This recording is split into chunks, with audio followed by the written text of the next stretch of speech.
have to like adjust that where I'm like, okay, this is like a podcast, not just like an interview that I'm doing that I'm going to reference later. Right. Yeah.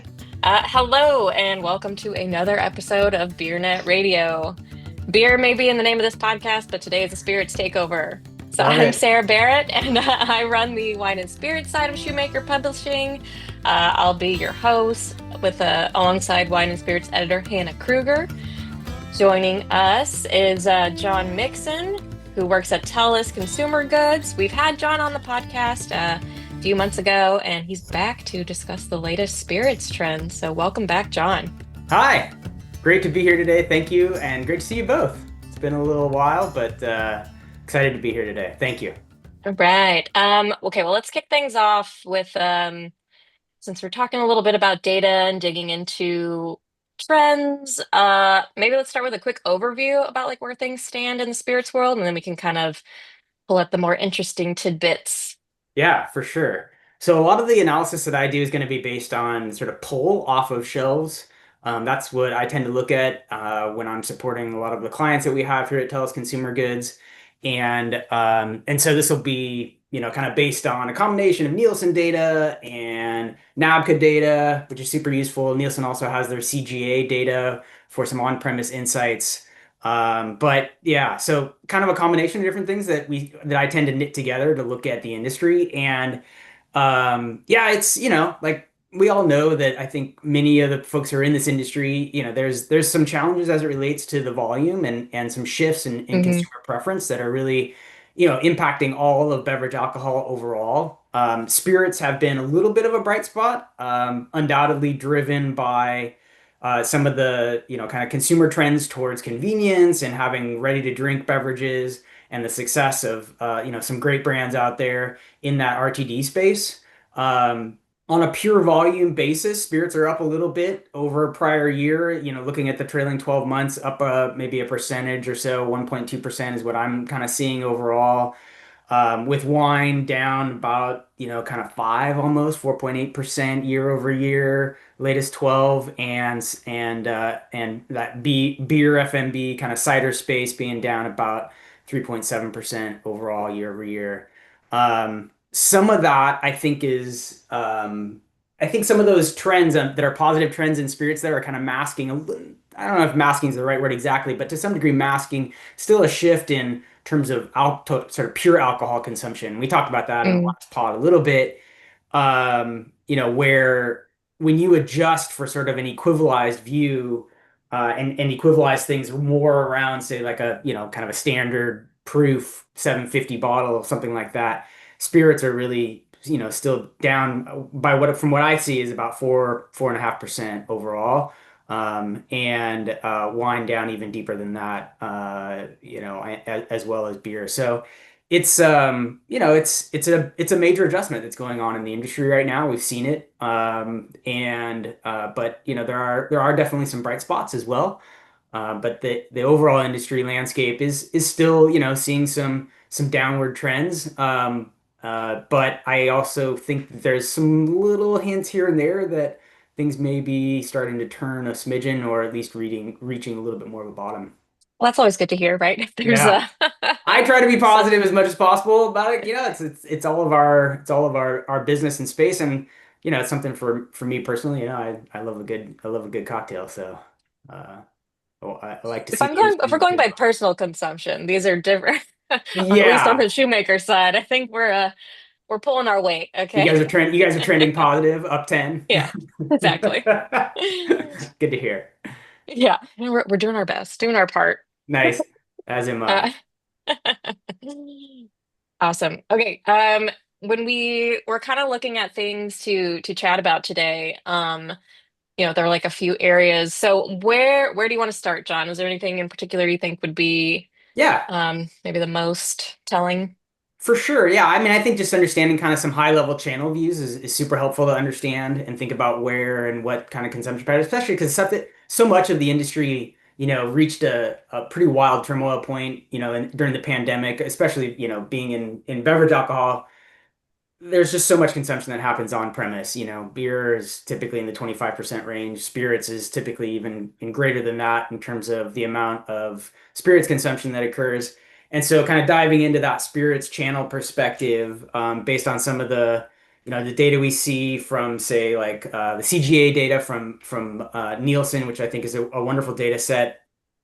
Overall, spirits, wine, and beer is still down. Kind of looking down for somewhere between 4 to 5% overall. That kind of pretty much applies to all of those categories. RTD spirits are growing in that space, but it's pretty, relatively speaking, smaller. RTD spirits kind of on premise are really only about sort of 2.5% of the size of dollar sales that you see in, kind of the broader off-premise spirits landscape. So, which makes sense, companies, bars, restaurants, et cetera, as they're doing pours out of bottles still for the most part, but they are, increasingly seeing more and more RTD spirits in that on-premise space. And that's reflected both in the CGA data and the NABCA on-premise data as well, that's available through the NABCA organization. In the off-premise environment, spirits doing okay off, like, and then this is again a kind of a latest 12 view off. This is a combination actually of Nielsen and NABCA off-premise data, off about 2.3% overall in the latest 12. And that's compared to wine, which is off, like, again, closer to 5%, 4.7, beer off, 3%, and then RTDs and RTD spirits still gaining in the off-premise as well, up about 18% in the latest 12 months. So, that from a channel perspective, that those are all numbers that have improved slightly compared to the same 12-month view from last quarter. And that's where I was getting at when I was saying I'm seeing some more positive. I wouldn't want to say like positive growth, but Hmm. less negative, I guess, is maybe the best way to describe it, which hopefully is an indicator that things are, kind of reaching more of a stasis, and we're kind of finding that bottom point right now. Um, I do think that there's some interesting things going on in the convenience channel. So when you kind of dive into that off-premise view a little bit, convenience is doing okay. And there's some real bright spots where you see places like Missouri and California based on the Nielsen data, and some very strong positive trends.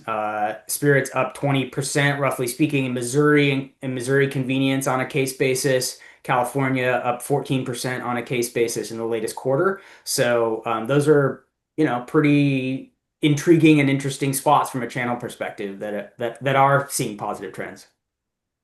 Yeah, with C stores, I mean, I imagine most of that is where a lot of the RTDs, right? Like, I guess, or does that break down between like what any traditional spirits going through Yeah, C it is stores? a lot of RTDs. That's of course a convenience play on it, but also it's kind of neat to see some of the bigger spirit brands get into smaller format in that Hmm. convenience space. So that's a definitely a key driver as well. So, as that channel has kind of expanded in terms of access and capability, companies have responded by creating or just driving existing size opportunities into that convenience channel where, a consumer is really willing to, pluck down a certain amount of money, but, I don't need a 750 at that particular point in time, right? Like, I'm not trying to restock my bar. I'm trying to grab something that I'm going to consume, relatively soon. Yeah, that's always funny to me, the interest in small pack sizes. Yeah. Feel like you used to see like those like the giant display at like your Total Wine or whatever local liquor store, and there's like all of the little 50 mls, and they were like, this was when in like the vodka flavor Yeah. Sure. overload era, Yeah. and they were just all those ridiculous flavors. And I remember just, they were like $1. And so I'd Yeah. be like, I'm gonna grab this like crazy one, and just to like mess with people is kind of the more Yeah. of the vibe there. But Totally. now I feel Those like it's a little more Yeah, serious those products consumption. still do well too. It's like that's a convenience channel play. I mean, you see cordials, which is a really broad category within beverage Yes. alcohol, right? Like it's sort of like, well, it's flavored, it's got a bunch of stuff in it, we'll call it a cordial, right? And you see brands like, De Kuyper and I think what is it, McGillicuddy. You see several different kind of brands that are really actually kind of innovating for that space. Like they'll come out with Hmm. different flavor profiles, and do exactly what you're talking about, but in a space where it's really, that convenience play, which is like, oh, that's the perfect moment in time, right? Like, oh yeah, I'm getting ready to go to a party, I'm doing a thing, and I'm just got to stop by the convenience store and pick up a couple of, small bottles or whatever for, some social gathering, and that is definitely I would almost call it a quiet innovation over the last Hmm. set of years. Like I don't hear that much about it otherwise being talked about, but it's definitely there. It's definitely happening. Yeah, I think I mean, we hear, on like company earnings calls and they talk about the small, they kind of like, it's mostly offhand or not offhanded, but like, a throwaway comment a little bit sometimes of like, Yeah. also small pack sizes doing pretty well in like, certain areas and channels. But I'd say the one that was like most direct lately was like Deep Eddy was coming out with like a variety pack of small sizes, which I thought was Oh, very interesting. Yeah. interesting. Yeah. Especially since they have an RTD line. So it's like you have RTD, but you're like, no, give them the little 50 ml spirits Yep. options. Totally. Yeah. It's absolutely a thing. And, continues to find consumers who I think so much of the brands around spirits, like they are focused on this ultra or high end. And you see it a ton in the tequila space where there's so much around quality. There's a huge trend in organic that goes on within the, kind of tequila space. But there's a lot of consumers that are just like, I think it's more about fun. It's more playfulness. And those are great spirit moments, right? I mean, people like to party in this world. Let's just be honest with it, right? Like, and that's part of what I think alcoholic beverages, bring to our lifestyles.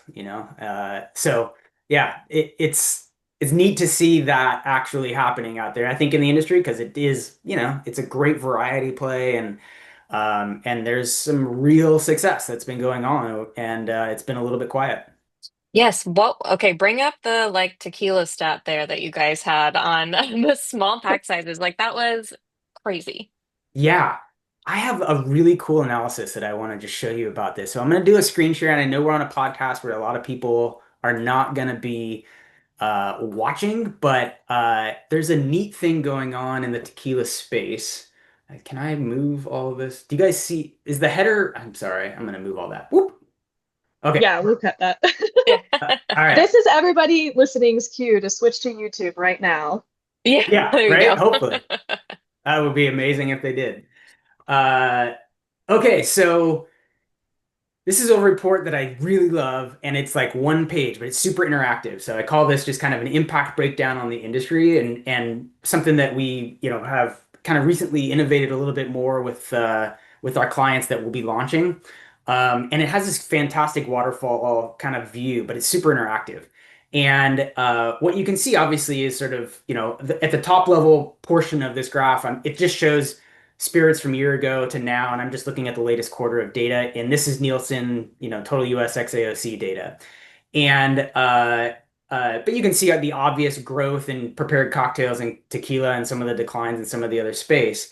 Diving into that tequila point though, what I wanted to show a couple things here. So one, you mentioned the kind of small format. So I'm going to change the view a little bit and just look at this whole thing based on size. And you can just see in a total industry perspective very quickly, like 355s are obviously going to be prepared cocktail sizes, but then you see other small formats, 375s growing, 50 ml, 200, 700, all of the growth is at the smaller format Mhm. size in the industry overall. And when you take that a little bit deeper, and you look at, and I'm just going to filter just to tequila now, then you can really start to see what bottle sizes are really growing within the space, that 375, the 50 ml, and the 100 ml. And that is occurring like not necessarily at the lower end of the spectrum here either. So I'm going to do another quick shift here, and I'm just going to filter all of this data so that you can see like the 50 ml, the 100 ml, and the 375 ml. And that's now in the tequila space. But if I look at this instead at a price segment view, what you see at the top of the screen here is that those small format spaces, Ultra is the number one price segment that has grown in dollar terms year over year, latest quarter with those small formats, which is just like again, it's that affordable luxury, I think, that's Hmm. really starting to come through. And, as we have shifts in sort of economic situations overall, and we've had, like, I think, kind of relatively slow, mediocre kind of growth as far as GDP has been, or maybe a little off here and there. My sense is that that is what is coming through in these numbers. And you can see that the growth overall in these like companies have really pushed distribution. So we also have these sort of causal factors in this analysis that we look at. And on the bottom, you can see, we basically do some math to try to quantify what are some of the causal aspects of the trends that you see as well. So in this space, you're seeing distribution and velocity impacts. So consumers are pulling existing products off the shelf at a higher rate, and companies are also responding by increasing distribution for those items throughout the total US. This is Nielsen XAOC plus convenience plus their open state liquor. So it's kind of the broadest market view where we have a kind of a single data source associated with it. And but really clearly kind of shows up in a view like this. Yeah, that's super interesting. I think too that like it makes sense with the, how often have we heard, drinking less but better, right? Right. What perfectly demonstrates that like more than the like Right? ultra premium small pack size? Totally, right? Like Yeah. I mean, I cannot I never thought about purchasing a 375, generally speaking. It's just like, I don't know, like if I'm stocking a bar, it's not the thing I'm gonna do. But you think about occasions, and so many spirit occasions, I think, involve going to someone's house. Maybe you're bringing a cocktail that you're going to make, or kind of showcasing, doing a tequila tasting, all those kind of events I think that people do. That small format's perfect for it, right? Like I don't need to bring a big bottle of that. I can bring a 375, and it becomes an affordable way for me to show up in a way. And like beverage consumption and the beverage industry is all like personal branding is a huge thing for people. Like they get really tied to to products and brands. When I was back in the day working for Mike's Hard Lemonade, we did a lot of work and research on that, and just it was a key piece of understanding the beverage landscape is that idea that people are branding themselves to some degree personally when they show up for a party, and that like having a premium good product like that makes you feel like you're showing up in a good way for the party you're going to. Yeah, for sure. And then I always think too, Oh, you just got muted. Oh no. I'm back. So what happens when you have like the fancy headphones that you just tap it and it was like, oh, did you need me to Yeah, do something for you? Like, no, stop trying to yeah. mess with my life. Anyways, what I was gonna say is, yeah, so when you bring, you think about like bringing something to somebody's house, and I always think if you bring something really nice, right, you're like, okay, well, I need to make sure I bring that bottle home if they're not gonna finish it. You're like, or I just bring something, like Yeah, yeah, mid-tier, and I'm like, oh, that's gonna stay there now. yeah. This is for you guys. Absolutely, absolutely. Yeah, the other thing that's really cool about something that's going on in the tequila space, which I think is worth mentioning as well, I'm going to go back a couple of screenshots here just quickly to look at the kind of total category view. And when you see, but I'll click on tequila just on this page, and you can see something that you don't necessarily see as much in the other categories right now. So I've just clicked on tequila, so which filters the data below a little bit, and you can see the thing that I wanted to call out, which is super interesting. Of course, you got the increased distribution I mentioned, small format that's going on there, but also you see this red, which is obviously a kind of a negative impact that's coming from pricing, which is not something that's happened a ton in generally in spirit space over the last 5 years. Hmm. But you're seeing, and we dove deeper into this, and because I was like, what? Really? Like companies are like dropping price a little bit, huh? Yeah. And when we looked a little more at the tequila space specifically around pricing, I was like, okay, well, you gotta take out all the noise you see because you have different regional influences. So price is different in different places and different channels and all this stuff. So you got to kind of like try to control for that. You got to dive deep to be able to get there.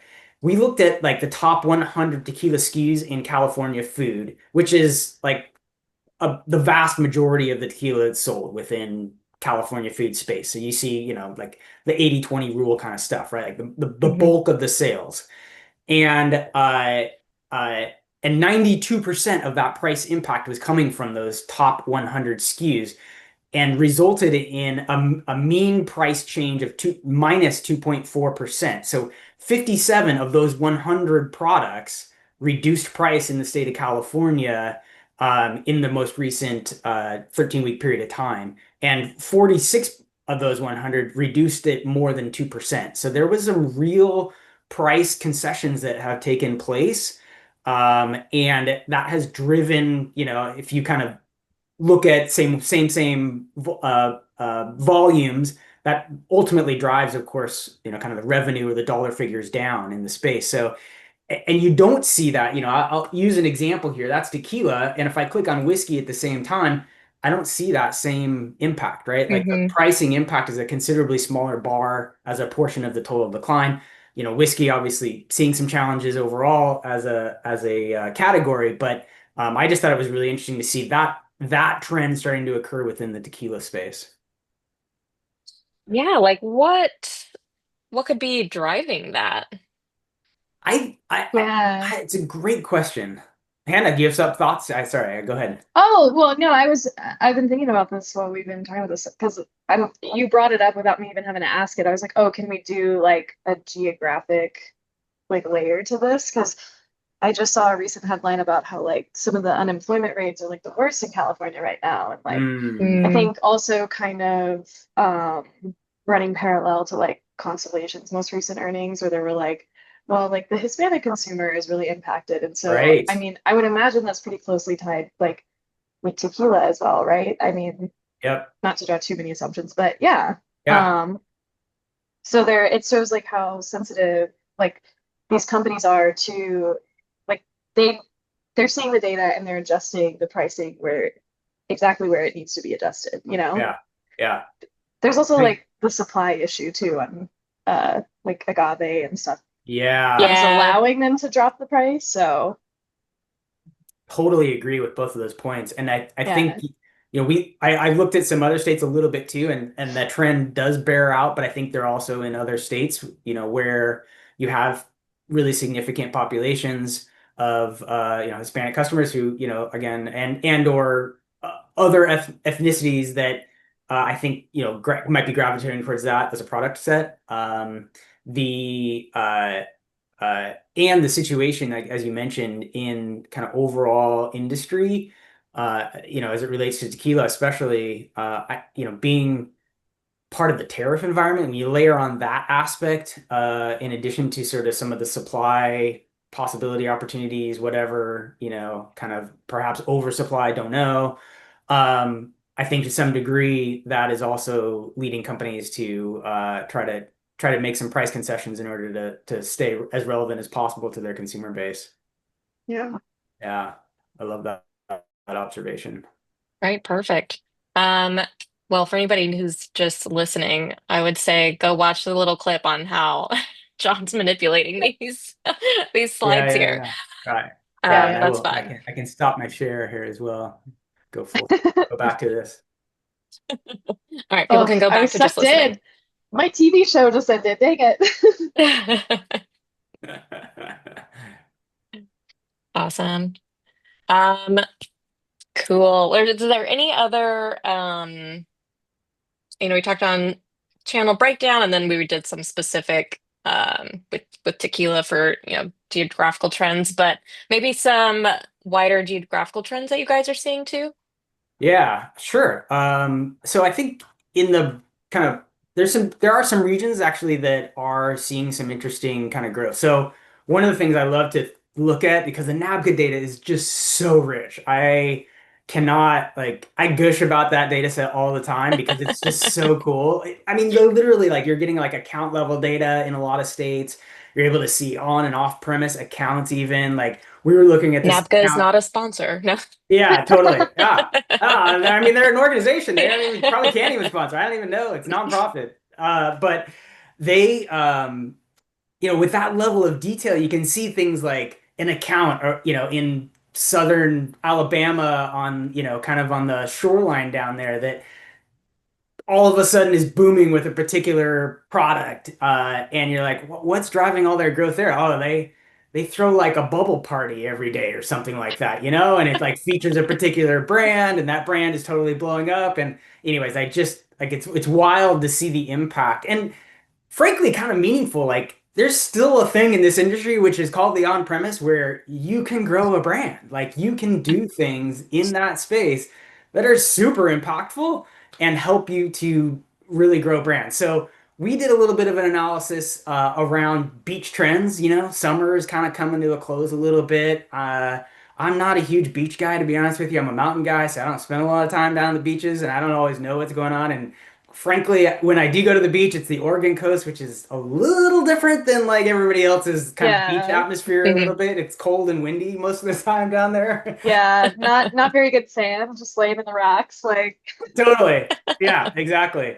But it's interesting to see that beach trends are actually good. Like when we looked at case volume in sort of beach zones through the NABCA lens, which is going to include like Alabama. Yes, Maine is included in the beach trends. We looked at kind of coastal Maine, Mississippi, North Carolina, Oregon, Virginia, all of those kind of beach-oriented places along the Atlantic and the Pacific.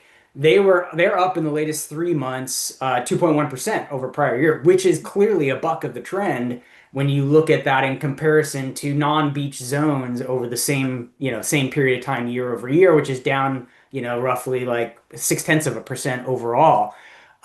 So I don't know. Again, I kind of look for encouraging spots. I mean, people still want to Mhm. go out and enjoy themselves and loosen up with a cocktail. And the beach is a great place to be able to do that. And of course, the RTD spirits aspect of that industry also is lending itself to being able to be a beach thing. So kind of cool to see that, I think, going on out there. Some of the brands that we're seeing through the NABCA data that I think really stood out for me, which was pretty cool, was this, like one was this brand, Tastes Like Chicken. Like I had actually not really heard of Taste Like Chicken all that much.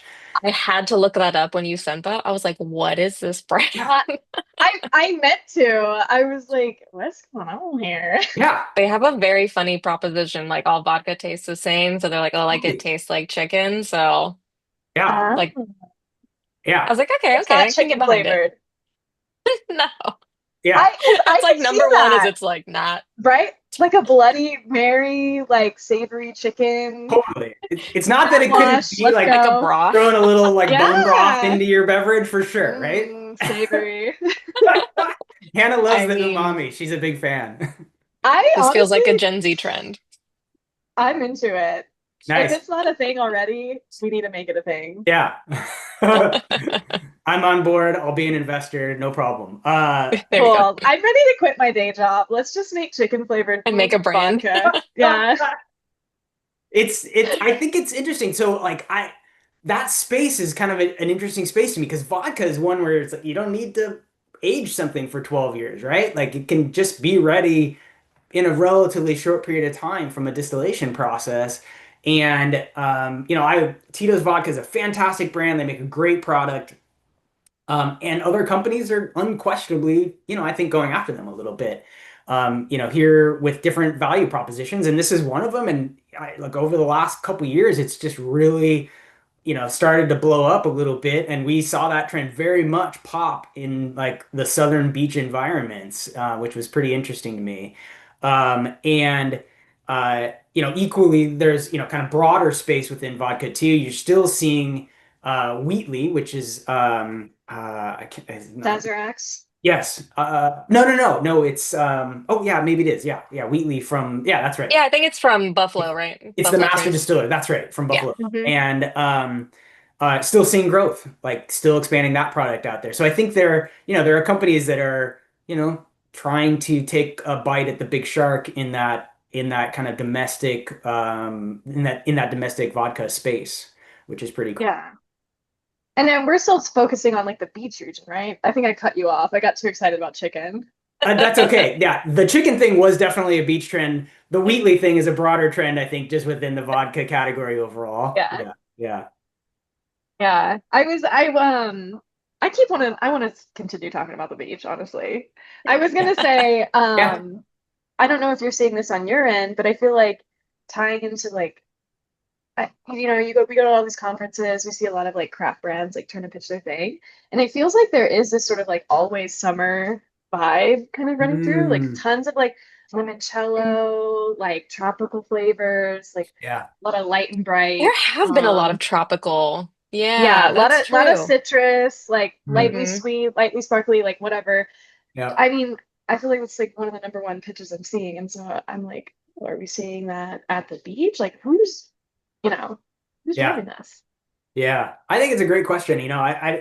I don't the RTD again, the RTD space is definitely big in that in those locations where you see liquor stores and you see, I think within the RTD space, you see a pretty wide variety. Of course, the popular brands are the ones that still pop in that space. So you see the High Noons, you see Stateside, of course, really growing Hmm. big in that RTD space, and that is very much consistent within um, beach environments. Cuervo has some wonderful ready to drink products as well. Of course, in the kind of right sizes, buzz balls. Like, I mean, Sazerac Hmm. has taken buzz balls and really, I mean, they must have. I'm sure they paid a pretty penny for that brand, and they have put a Yeah. lot of energy and focus up against it, and they have seen some huge growth numbers in the overall NABCA data, inclusive of beach Hmm. environments for sure. Oh, Yeah. yeah, everywhere, all the data. And there's All the so What's data. up? much like, yeah, there's also like that draw of like the novelty, like even like the biggies, right? I don't, how big are they? They're freaking huge. Yeah, I'm honestly not sure. I think it could be a half liter or something like that. It's a pretty Yeah. good size. It's a pretty good Hmm. size cannonball. Yeah, I think Yeah, those well, I think popped that up goes in with the like taste like chicken thing too, right? It's like you're gonna get that first purchase for sure. It's Mhm. just, I mean, you got to come back to get the repeat, but I mean, Yeah, you sit on the shelf and you're like, okay, well, I gotta get that, right? Like, Yeah, definitely. yeah. it was The fun. party mindset is back, people. The world is ending. Like we might as well have some fun. Yeah, I, I Toast it on the mean, way out. for sure, for sure. Oh, that's funny. Okay, where do you guys want to go next? Anything else? What sounds interesting? Good question. Feel like we've kind of touched on this a little bit because I wanted to just kind of like have you point out anything that you found like really surprising or maybe just very telling about the current state of the market. For sure. Yeah. You know, I also I think it's I guess let me see what else I think I'm interested in. I have found interesting. I guess there's still, you still see some premiumization occurring. So when I, kind of go to the similar view around looking at areas of growth overall within kind of each of the different categories, you still see better performance from some of the higher end price brands. So, we haven't talked a lot Hmm. about whiskey and sort of the bourbon space. It's huge. It's still a huge space. And I think there's, a lot of saturation from small craft distilleries that has really occurred, which, pros and cons, a lot of those brands really, have tried to expand. And I think that's really tough. Like when you're a regional play for, I saw it a ton here in the Northwest when it came to beer, where really, you reach a great popular brand, it would sometimes get purchased by a bigger company. And then they try to expand it and blow it up and make it the next big thing overall in the entire US. And that maybe works a couple of times with a few brands. And then in the early stages of a kind of a growth zone like craft it has been. But that analogous situation, I think, on the craft whiskey side is tough and has a lot of saturation to it, but consumers are still kind of generally seeing, gravitating toward that. You look at kind of the Nielsen data for ultra premium whiskeys, and that's actually a growth spot still in year over year terms. A lot of SKUs. So, a 2 point, what I'm Hmm. seeing is about maybe a 2.8 increase just in terms of the breadth of items overall in whiskey. And yet you're seeing a decline in dollar sales of about 3.3%. So people are still putting new items into the space and on the shelf, but at the same time, Some of that's working, some of that, especially kind of in the more value-oriented end of the whiskey space, is not performing particularly highly. We did see, of course, some innovation launches there in kind of Hmm. flavored whiskey. Overall, that, kind of buoyed some of the Canadian whiskey space a bit.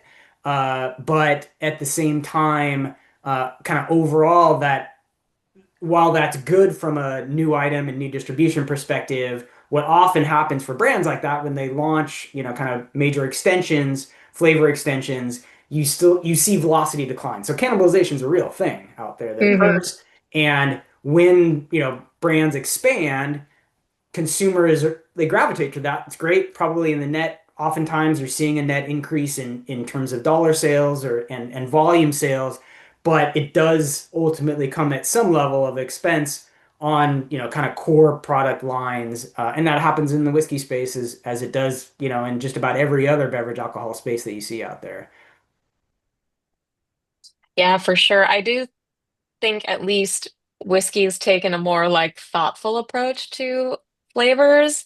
So like, Yeah, the vodka proliferation is still the like a cautionary tale that people are yeah, listening to. We're not too far away from it where it hasn't circled back and people are going to make the same mistakes again, but yes, it's still top of mind, it seems. definitely, definitely. The other trend that I think has been kind of interesting out there too that I started to see a little bit more, and again, this was borne out in some of the NABCA data in Pennsylvania and in North Carolina, and where some of the value tequila brands saw a pretty big bump, and I was like, well, that's interesting. That's a little bit of a trend, a little bit of a bucking of a trend, kind of towards higher end tequilas. And Sazerac owns, a few different brands that are more kind of Hmm. value-oriented tequila brands, and they've done a really good job of being, kind of increasing both distribution and sales. And again, I think that, that in part is probably driven by some consumer trends where they're trying to be cost conscious, trying to kind of make value an important part, like still want to have and make a margarita. I mean, it's the number one cocktail out there Hmm. for a reason. It's a great one. Million different variations I'm a big fan of. And so I think that you're Us Texas gals will agree. Heard. right. Are you guys ranch water people? Are you guys into like creating your own like ranch water cocktails? Not Hmm. too much. Yeah, Uh, my cousin is very much though. That is his go-to. that's his jam. Yeah, Yeah, for I think if sure. I'm making something light like that, I use gin. Mm, Um, Hmm. yeah, I like palomas and stuff if I'm using yeah, tequila at home. I still like a little nice. sweet thing. Yeah, for sure. For sure. I love it. Yeah, it is interesting for me to see that coming around because that is definitely a bucking of the trend that we have seen historically, in the last like 10 years Hmm. or maybe even longer. Premiumization has been such a strong trend for going on for I kind of really almost 2 decades now, I kind of feel like across all sorts of consumer goods categories too. And whether that's coffee or whether that's soda or even sparkling water, right? Like people are elevating Hmm. the sparkling water situation in a way that's, kind of pretty stunning to see, where, whether it's like kind of health oriented sparkling waters, et cetera. And I suspect that, we'll still see some kind of innovative ways that the sort of better for you thing will still continue to kind of come around as well. Like it's hard in the spirit space, I think, to come up with a rationale to say that a certain product is better for you. But when you're in that RTD space, I think that that still has some more legs. I mean, obviously you've got things like mom water and you've got other products that have hit on, kind of uh better for you is maybe a little bit of a stretch for those, but it's kind of not too, right? Like it's like, hey, Hmm. I want my beverage product. I don't need to, have a super stiff cocktail. I can have a nice product that that I enjoy drinking that has some alcohol in it still, but maybe is a little bit better for me than some other products that are out there. So I It's all do, relative. yeah, it is all relative. That's exactly actually kind of the point of it, right? I think it's just for people to be like, yeah, that's not as bad. And or maybe it's not as high in alcohol or something I might have. Hmm. And uh and I think companies are going to continue to really, push on that space in the years to come as well.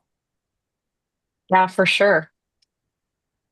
Let's see. I feel like we're maybe bumping up against time Yeah. here. Are there any final thoughts? Yeah, I always have one space that I love to hit on that is the space that nobody ever talks about, and that space is travel retail. So You nope, didn't like pause for a drum roll. Nope.